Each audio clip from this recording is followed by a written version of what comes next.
from the Ticats Audio Network. This is Ticats Today with Louie Butko.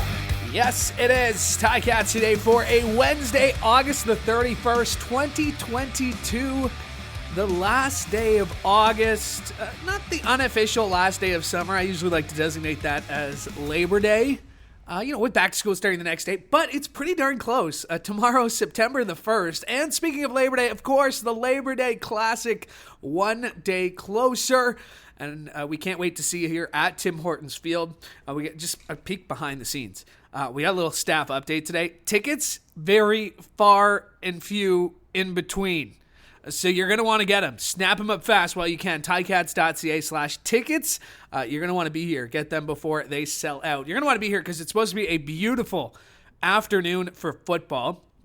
It's going to be a great game. You know that. The Ticats feeling like they got to respond after, let's say, getting punched in the mouth by the Argos last week in Toronto. So they're motivated. They're going to want to go out there and play a big, strong football game.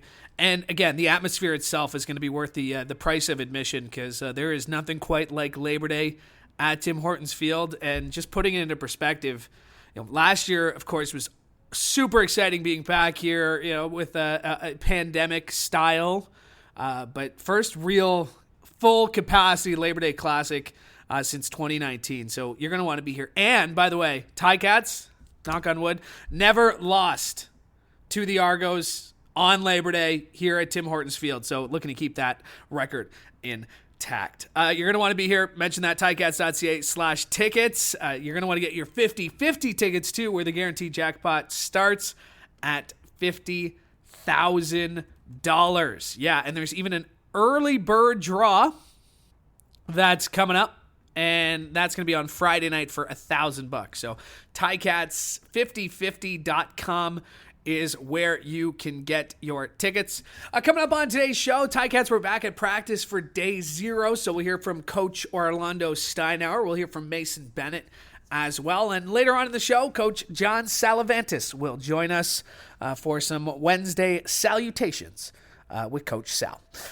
Fans, before you head out to the Labor Day game, help the Pure Later Tackle Hunger Initiative bring a non-perishable food item to the game to support Hamilton Food Share and help us tackle hunger in Hamilton. I mentioned the Ticats were back at practice today. TSN's Matthew Shinetti is reporting that Jamie Newman took the majority of the reps today. I don't have the injury report in my hands just yet, but maybe by the time the show is out, you go to ticats.ca or cfl.ca to know exactly who the Ticats said was in or out today. I say that because day 0, it is often hard to tell who is out for injury purposes, who's out for maintenance purposes, rest days, veteran days. So I really feel like it's unfair to tell you, who is out there, who's in sweats. The injury report's coming out.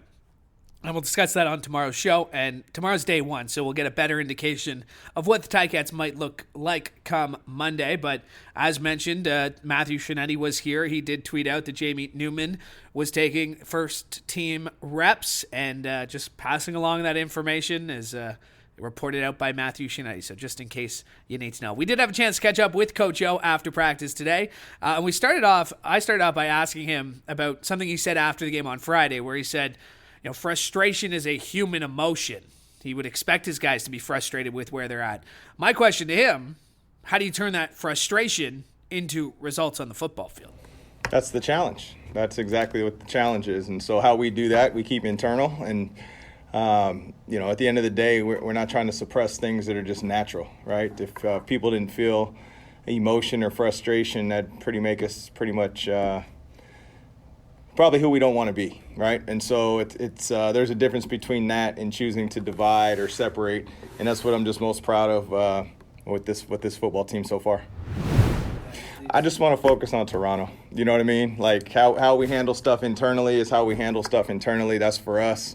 And last game was last game, and how I spoke to the team was how I spoke to the team. Yeah, for sure. We're definitely. It's a historic game. It's a classic for a reason. There's high energy and emotions. You can feel it around town. You can just see it, and it's just historically, it's kind of been like the middle of the season more so, And, just looking forward to it. It's something that, as you can tell, I kind of get at a loss for words a little bit. It's something that you have to feel versus explain. And so for anybody who hasn't experienced a Labor Day Classic, and I've been fortunate to go through it on both sides, meaning the Toronto side and the Hamilton side. And there's nothing like playing here in Hamilton on Labor Day, no matter what side I was on. Yeah, I'd look at today more as organized conditioning and just getting out there. We'll see how people are after treatment and whatnot today. So, I wouldn't read too much into who we're going to line up with based off of day 0. I'd wait more till probably after day 2 or leading into day 2, and then we should be a little bit more solidified and be able to tell you which direction we're heading. Yeah, I'm not sure who came up with that timeline, but I don't defend print. You know what I mean? So I just know what our doctors have said and what our own timelines are, and so people can print whatever they'd like to print. So that would be my comment on it. And that is the head coach and president of football operations of the Ticats, Orlondo Steinauer, as we caught up with him after practice today. We also had a chance to catch up with Mason Bennett, who's putting together a pretty solid sophomore season despite dealing with some injuries this season. He did work his way back fairly quickly, but has 3 sacks on the year, and Jagarrett Davis left some pretty big shoes to fill, but he's been doing a great job on that DN spot when he's out there. And as mentioned, caught up with him after practice today. And again, asked him about turning the frustration of where they are at, 3-8 on the season, into results on the football field. And here's what he had to say about that. That night when I went back home, the first thing I did was watch the film. I think that's all you can do right now. We're just trying to move forward and see the mistakes and find some good, and then just take that and apply it to the field. That's just football. If I look back at it last year, I think I had almost 2 season-ending injuries pop up and still play in the Grey Cup. So you just move forward, you try to adjust, you play with the guys you have, and you just play football at the end of the day. Do some research for sure. There's so much great history in football itself, but let alone this game. Just go on YouTube, go on Google, search it up, learn from it. Just have fun. Like I said, it's a huge game, and all we can do right now is move forward and enjoy it. Just stick with us. In the locker room, we're all sticking with each other. Like Coach always said, we're not turning it back on anybody. The guys in this room, that's who we're going to win with, and we're just going to keep moving forward with the guys we have. Yeah, I actually played against him in the spring league in 2020 during COVID. I remember scouting him back then. It's the same guy he is today, right? And now what is this, game 4 or 5 playing against him? And he has tendencies that he's good at, and he has tendencies that he's not so good at. We're going to find some ways to pick him apart and just go forward with those. And that is Mason Bennett as we caught up with him after practice today. All right, thanks for checking us out here, by the way, on the Ticats Audio Network. You can subscribe, wherever you get your favorite podcast so you never miss an episode of this show or any other great shows we have for you, including a brand new episode of The Coach O Show, which just dropped on the Ticats Audio Network this week. You can also catch a brand new episode of Speaking with the Enemy later on this week when I catch up with Mike Hogan from the Argos play-by-play booth. Right now, very pleased to be joined by Coach Sal, John Salavantis, for some Wednesday salutations. And Coach Sal, it's the question I've been posing all my guests this week. What's going on with these Hamilton Tiger Cats, and how do they fix it? Well, there's a lot going on, and the fix is not easy, but it's doable. I look back this morning, Louie, when I went into the gym, there was a young fellow wearing a number 9 jersey walking in front of me going in with Dane Evans, the brand new steel jerseys. And I thought to myself, there's a great comparison if you go back to 95, 6, 7 with Anthony Calvillo and with Dane Evans now with the Tiger Cats. And I went through and I did the numbers. Calvillo in his career with Hamilton had 44 TDs, 45 interceptions. Evans, in the same number of years, and now has 39 TDs and 31 interceptions. You go back to 97, Calvillo had 12 TDs, 11 interceptions, 12 fumbles. This season, Evans has 10 TDs, 14 interceptions, and 6 fumbles. Now, I'm not saying that Evans is going to be an Anthony Calvillo, but I am saying that you give him some time to work through these things. Unfortunately, with Calvillo, he had to leave us before he became the great quarterback that he was in Montreal. I think there's still time for Dane Evans. Matt Dunnigan will tell you, Matt was on those teams also. And Coach O was a defensive back with those teams with Calvillo. So he has some recollection of what I just talked about. But Matt Dunnigan will tell you, it takes time for a quarterback to learn how to read defenses. And you go back to the Toronto game, and the first miscue that we saw in that game from Dane Evans on the throw in which Peters intercepted, that was a total misread. They were playing match coverage on the defensive side, meaning that they had one more defender than we had receivers. So the throw never should have gone to that side of the field. Later on in the game, he gets another misread because he looks to his left and he doesn't see what he wants. So he wheels to his right and throws. And the 2 receivers to that side, after he looked left, never moved. So one defender was able to play both those receivers, and he throws another interception over there. So all I'm trying to get at is give Dane Evans some time and work with him and see if you can't get him out of this funk and get him to the quarterback that he can be. Well, and I think that's the part that it comes back to is that nobody is saying Dane Evans is a bad quarterback, right? He's not playing well. Those are huge differences. Dane Evans, bad quarterback. Dane Evans not playing well. I mean, those aren't it's frustrating sometimes when you hear people ready to give up on a guy because of a bad stretch of football games. And to that point, a lot of it seems to be mental. Because the physical stuff seems to be there, even if he is battling through an injury. I mean, it does seem to be really mental right now for him. I agree, Louie. And to go back to the comparison that I made, Calvillo and Dane Evans are 2 entirely different beings. You know, with Anthony was a young 21-year-old when we got him in '95 out of the posse to come to Hamilton. And he was not mature in most ways as an individual. Dane Evans, I think, is more inclined to be more mature in that respect as Calvillo. So the comparison with Calvillo, he could not understand the coaching that he was given, which was back to the 50s and the 60s. I mean, that coaching at that time was a hard coach. With Coach O, you've got a love coach, and you got a coach that understands the player and understands his needs.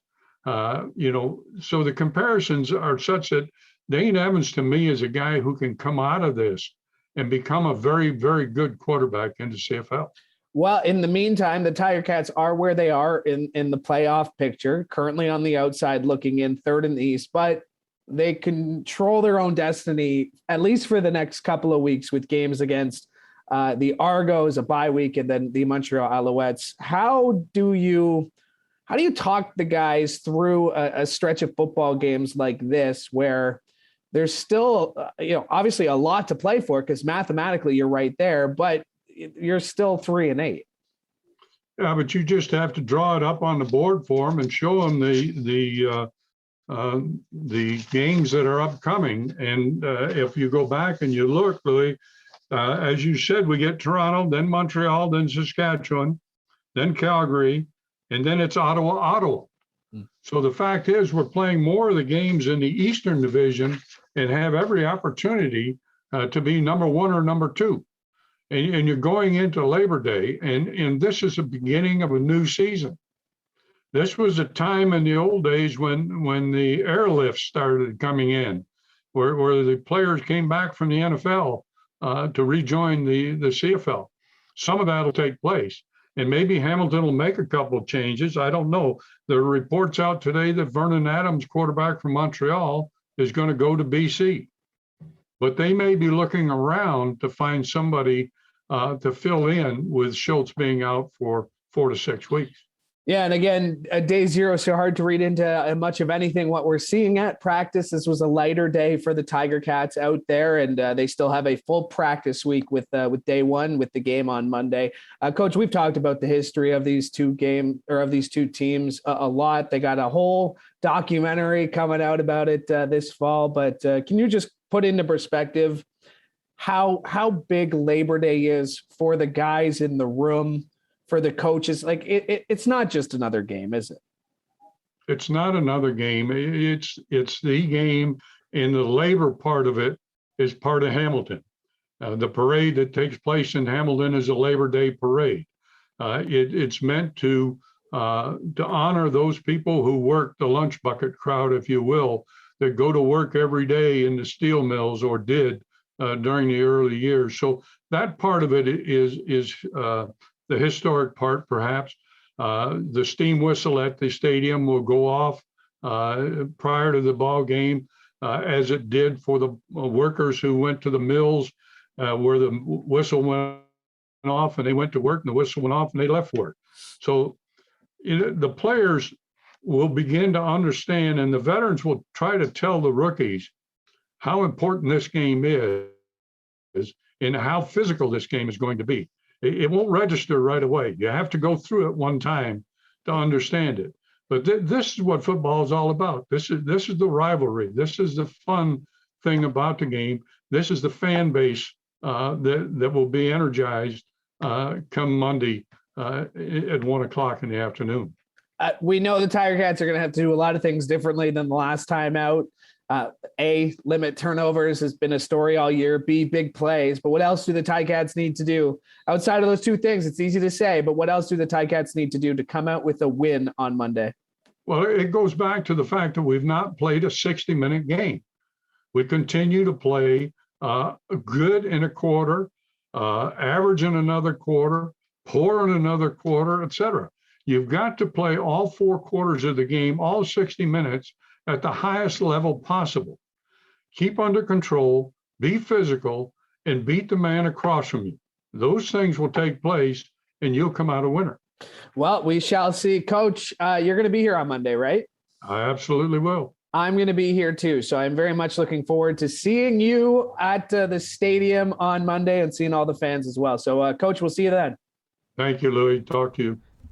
And my thanks to Coach Sal for joining me today. Looking forward to seeing him in person on Monday, and looking forward to seeing you as well, because you may know I do have a different role outside of this Ticats organization job I have that keeps me pretty busy on game days, but very much looking forward to being here on Monday. You know I wasn't going to miss the first Labor Day game, so hopefully I'll see you down here as well. As mentioned off the top, Ticats.ca is where you can get tickets, because they are running out, and they very well might be sold out by the time you're listening to this. So if you don't have your tickets, go get them now. The Labor Day Classic 50-50 jackpot is guaranteed $50,000. Be sure to get your tickets early for a chance at $50K, and the early bird draw for $1,000 this Friday at 8 p.m. Visit Ticats5050.com. Brought to you by the Hamilton Bulldogs Foundation. License number RAF 123-5466. That'll do it for us today. We are back tomorrow, same time, same place, right here on the Ticats Audio Network. I'm Louie Butko, hoping you have a great day. Monday, Tim Hortons Field. WeatherTech is pleased to present Tim Hicks.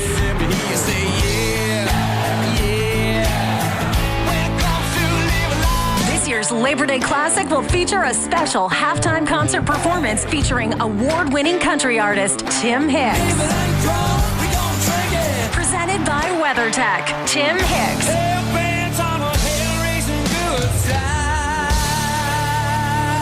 Halftime on Labor Day.